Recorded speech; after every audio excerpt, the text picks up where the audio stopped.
June 20th, Morning Devotion. For you are all the children of God by faith in Christ Jesus. Galatians 3 verse 26. It is delightful to trace the different exhibitions of faith which the Holy Spirit has presented to our view in His own Word. And He seems to have thus spread them out before us, that the ever-varied and varying circumstances of the saints of God may be adequately met. In some sections of His Word, He has presented to our view sturdy characters, impressed with the lineaments of a strong, gigantic faith.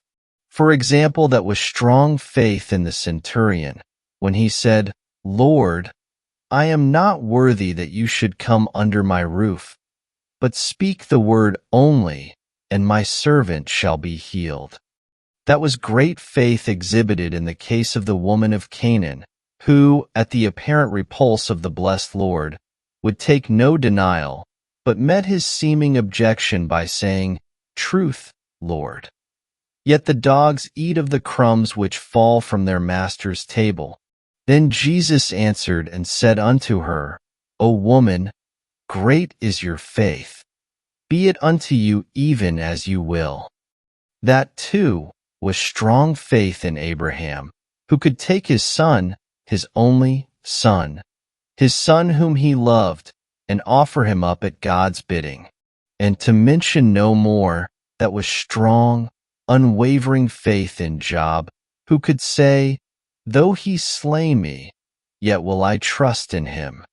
But on the other hand, the Holy Spirit presents to the view some of the weakest exhibitions of faith, in order that no dear child of God, reposing by simple reliance on Christ, might despair.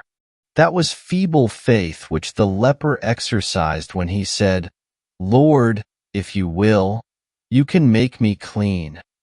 Here was no doubting of Christ's ability. The only point he seemed to question was his willingness to cleanse him.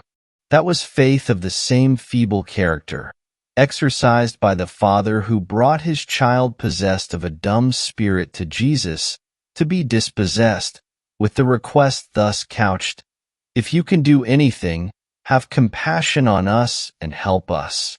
In this case, Christ's willingness was fully believed, his ability only doubted.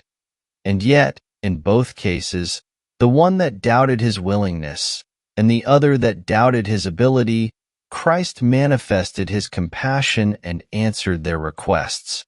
Let no anxious, seeking soul, then, hang back from Jesus because of the weakness of its faith.